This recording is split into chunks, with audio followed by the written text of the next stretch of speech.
Okay, so the question comes up, what if you had to defend yourself with this Savage 10 bolt action 6.5 Creedmoor with 4 in the internal magazine? Here it is right here. So I'm just creating a scenario of defense here. Here it is right here. Okay.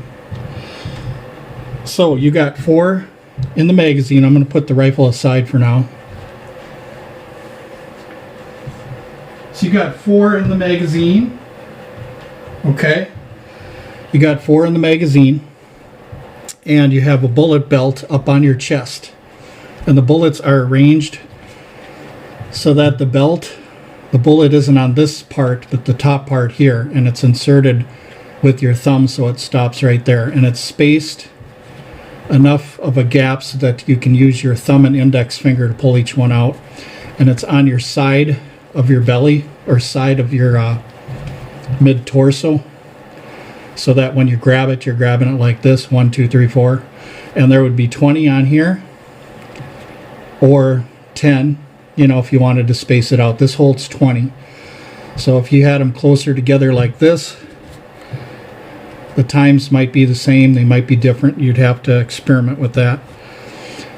So anyway, this is the situation. You got the rifle, you got the belt, you're wearing this on your person. You've got 20 rounds, okay? Defense situation, timing yourself with the 4 shots that are in the magazine at a 10-yard target, 15 yards away, you know, indoors, dry fire.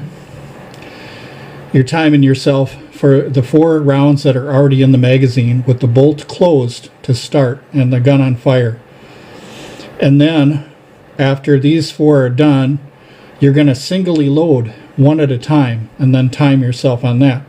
So I have the results for myself doing this cold just a few times, and you could probably get better if you practice more. And I think it is important to practice once in a while, even though you guys have deer rifles and other types of rifles. You might find yourself in a situation where, say, maybe you did have to use it at close range, you know, 15, 20 yards. Can you do it? Can you defend yourself with your rifle? Are you zoomed in properly? You know, like, are you 2.5 or are you 30? You know what I mean? You don't want 30 power, you know, especially if you're going to defend yourself with the rifle. You should always have it on the lowest magnification possible and within 7 to 15 yards focus, so that if something should happen, like you had to defend yourself, or let's say a bear came up on you, you don't have 30 magnification. You can turn it down to 2.5 or 2 or whatever you guys have for your setting. So I'm going to show you this piece of paper here and describe to you what I did and the firepower potential that you have and how fast you can shoot. You know, just like an average person, because I'm using myself as the guinea pig here. So what I'm going to do is I'm going to see if I can zoom this in for you a little bit here. Okay, so just hold on a second here. Okay, so what we have is we have a Savage Model 10, and this Savage Model 10 has a capacity of 4 and it's scoped. Okay, target is 15 yards 4 inches. Okay, on an empty chamber, closed bolt and on fire, 4 rounds are 20 seconds, which gives us 5 seconds per round, our shooting speed. And this is in the magazine. This one right here is in the magazine. So if it's in the magazine, it's 5 seconds for each round. Once the magazine's empty, same thing. We have an empty rifle, closed bolt. Okay, start off with a closed bolt on fire, 4 rounds, 25 seconds is what it takes us to shoot these 4 rounds, single loading. So that gives us a time of 6.5 seconds per round, single loading again, once again, one at a time. So the potential is 10 rounds a minute. And the bullet belt is 20 rounds for that bullet belt, which means 2 minutes that we'll be shooting, not counting the 4 that's in the magazine. So a little bit over 2 minutes. We'll be shooting 2 minutes and 20 seconds, something like that. So you could say maybe 2.5 minutes, something like that. So if we have 10 rounds a minute and we have a 20 round belt, so that's one box. That's one box of ammunition will last 2 minutes to stay in the fight, if you should need that many rounds. But that just goes to show you that within 2 minutes, you're firing 20 rounds. That's quite a bit of firepower as far as energy, foot-pounds, penetration, and stuff like that. Like, for instance, if you were using a full metal jacket or something like that, and surely that's going to go through quite a bit if the bullet's designed for penetration rather than expansion and stuff like that, hunting. So you can just consider, a strong full metal jacket like this, you're looking at, 10 rounds a minute firepower, and a whole box is, 2 minutes is how long a box is going to last. So you can carry a box right on you, right here, like this belt right here. This is a very inexpensive belt. I think it was $5 or $6. And what you would do is you'd put the bullets on like this. You'd put it on a way that would make you quick, where you can grab it with your thumb and index finger. Now, if you wanted to put all 20 on, you could do that too. But I recommend that you have it spaced so you can grab it with your thumb and your index finger, so that you can grab that cartridge, not having to thumb for it and dig it out. You know what I mean? So this is just putting an idea out there for you. Let's say, say I only had my rifle and I had to defend myself, right? Is my magnification set at the proper power if I'm not hunting with it? If you're not hunting, you need to return that power down to 2, 3, whatever you can set at the lowest setting you can go, the magnification. And your parallax or your focus should be as close as it can be too. Like, for instance, the scope I have on here, I can focus, the shortest distance I can focus and have clarity is about 5 yards, something like that. 5 to 7 yards, which means that at 15 yards I got an absolutely wonderful clear picture, and the magnification's on 2.5.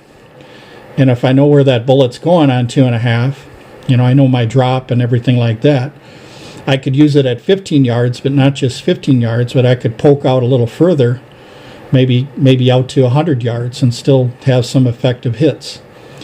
And one of the things a person could do is they could put a red dot on one of these rifles, and the same concept, you're using a dot instead of a scope. But I'll show you the rifle one more time so you guys can see it. And I did do a review of this rifle, so you might want to look in my videos to find that rifle if you want more than what I'm talking about now. But I'm going to show you the rifle again.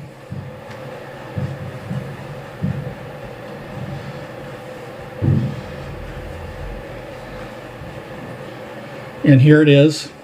And what I have on there is a 2.5 to 10 mil-dot reticle scope. It's a varmint scope, Tasco. I realize Tasco isn't the best, scope to have if you're shooting a lot and stuff like that, but it gets the job done, for things that I use it for, like just having fun, shooting milk jugs at 100 yards and stuff like that. It does the job. Doesn't have to be an expensive scope for things like that, or even varminting if you're doing varminting. Not that much, the scope I think it could last and hold up, and it does keep it zero for me. So a lot of people say cheap scopes don't hold zeros, but mine's doing fine. And it's a mil-dot reticle. It's got 4 dots on the top, 4 on the bottom, 4 left, 4 right, 1 in the middle. Just your typical mil-dot reticle.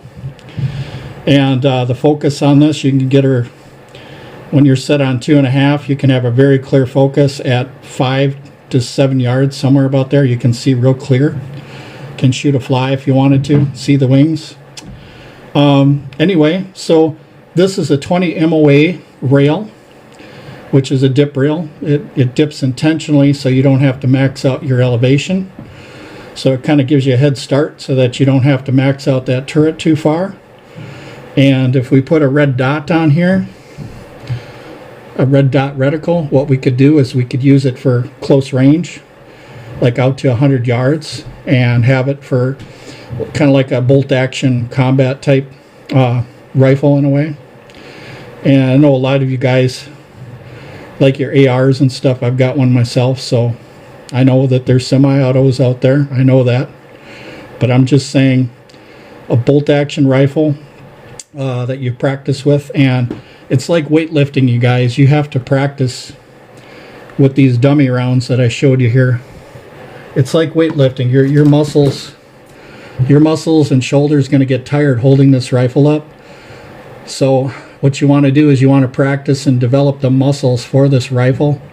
I'm not saying you have to do it all the time, but once a week, you know, if you don't have anything else to do, you know, it's kind of nice to take your handguns and your rifles and just hold them so that you can feel the weight and notice how your shoulder muscles sometimes get out of tone and it can't handle the rifle like it used to. So before deer hunting and stuff like that, obviously you want to hold the rifle and practice just standing up, not with your sticks and stuff like that, but just practice holding the rifle, actually holding it to your shoulder, where you can feel the muscles working. You can feel the muscles getting tired, and you keep putting it up to your shoulder, put it up to your shoulder, put it up to your shoulder, pull the bolt back, and just get that tone back, or get the tone with the snap caps before you go hunting, so that if you have to stand up and make that shot without your shooting sticks, you're all set to go. But anyway, thanks again for watching, you guys.